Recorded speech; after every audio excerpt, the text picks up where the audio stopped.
Good day everyone. So, welcome to another video tutorial on how to connect the Visual Studio to SQLYog. So, today I am going to teach you on how to connect the Visual Studio to SQLYog. But before that, of course, you need to download and install the installer that I already gave on the Neo LMS. You need to download SAMP because your SQLYog will not function without the SAMP.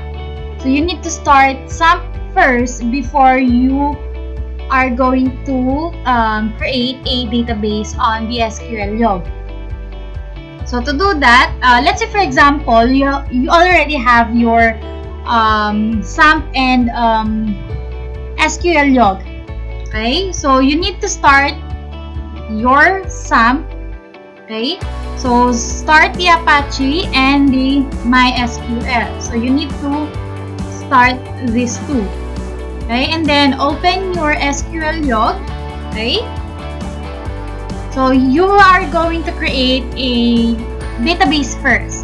Like what I've said on the previous discussion, database is different from table. Okay, database is will have the table.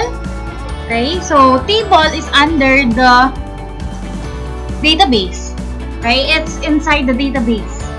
So, ma'am, how are we going to create a database? Here. Okay, so anywhere here on this part, you can create a database. Or you can just click file and then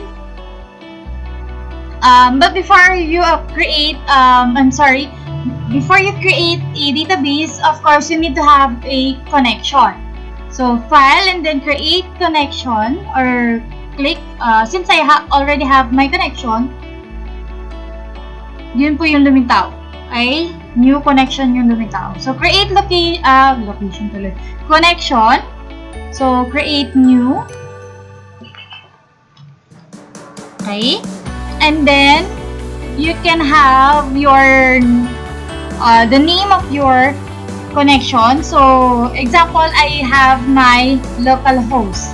Okay, the name of my connection is localhost. Here. Next one, of course, the username I use is root.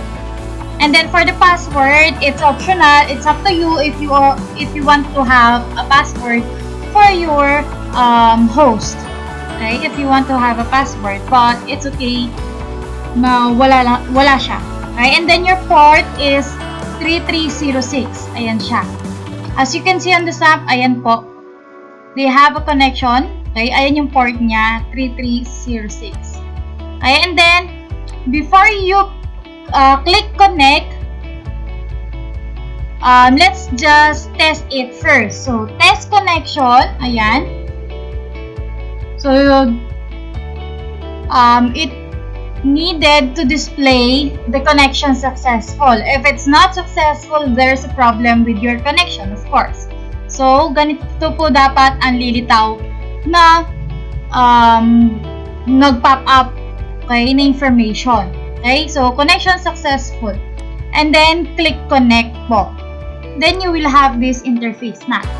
Okay, so how to create a database? Ayan, let's proceed with the database na. So anywhere here on this part, you can create a database.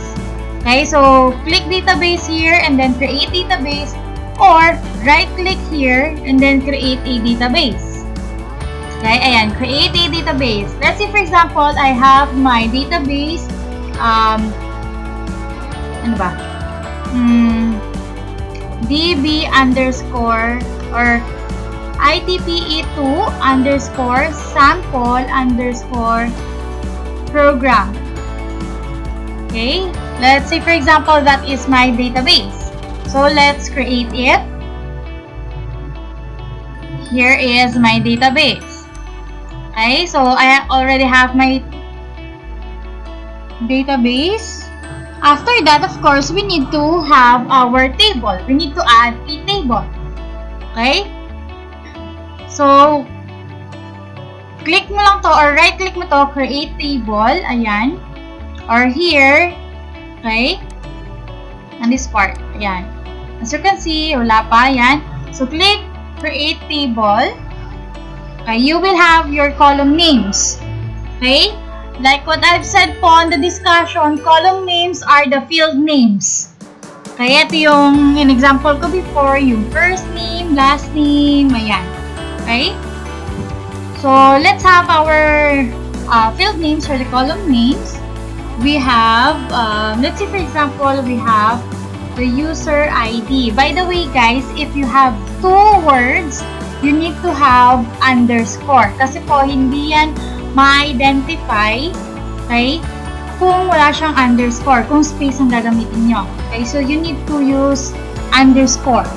Next one, let's say, for example, we have the last name, the first name, the middle name, ayan po. Okay? Then, data type, ito yung mga ginagamit natin, yung mga integer, ayan, di ba?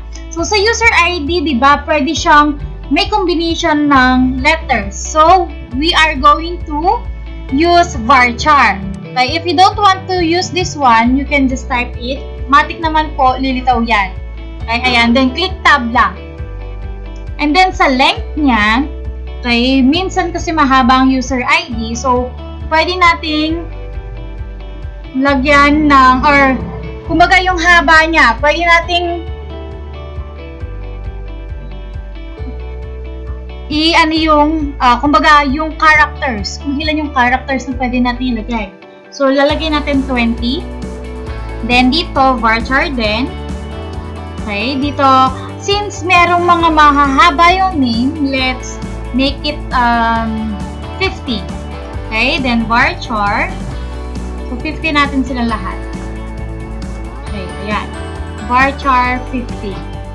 Once you are done with your tables, ayan, with your tables, you can save it na.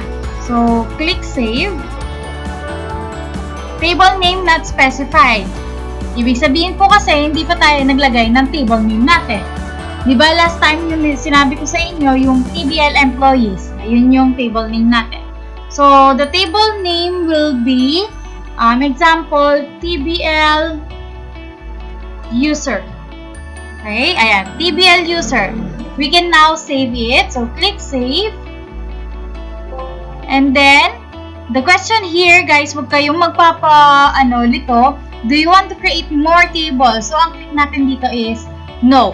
Since we already created a table. Pero, if may create ka pa ng table, yes ka lang. Okay? So, for now, I will click no. Okay? Ayan na. So, na-save na po siya. So, now, how are we going to connect this table to the Visual Studio? I will go first to my Visual Studio. Ayan. Okay, I have here my module. Okay? So, to connect, okay, with your table or with your database, you need to have a module here on the Visual Studio. How are we going to do that? Just click project. Okay? So, click project and then, ayan, add module. Okay? So, because we are going to import the data from our database. Okay? We are going to import those. Especially, what do you call this? We need also to add a reference or a library to our program here because it is important po. Hindi po kasi gagana ang ating connection without the library. So, how to do that naman? So, project, click mo lang, and then add reference.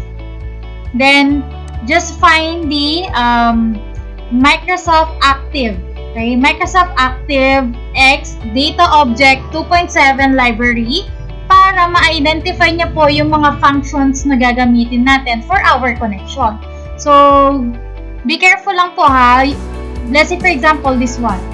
Clinic mo yan, hindi pa po siya, then clinic okay mo na siya, hindi pa po yan nasa-select. kailangan po may check siya dito, like this one. Then, dun mo pa lang po siya i-click. Okay. Okay? So, you need to do that because the ADODB, okay, from the database, mag-e-error po yan. Magkakaroon siya ng error. So, you need to have your reference po before you add your module. Pero, in case po nakalimutan mo yung reference mo or yung library natin, and then na-type mo na to, na-program mo na to sa module mo, it's okay lang po. You can still add the reference. Gagana pa rin naman po yan. And then, ang mangyayari lang kasi is, yun nga, may error po. May mga error na nakalitaw dito sa database natin na to. Once na nilagay mo na yung reference na yon or yung library natin, mawawala na po yung error niya. Okay? Ganun po siya. So, that's it muna for this tutorial. Okay, on the next tutorial, I will teach you on how it works, paano nasisave yung mga information na ini-insert natin dito sa design na to. Okay, you need to have this interface. Okay, so that's it muna for today's video tutorial. See you on the next tutorial about this one. Good day, everyone!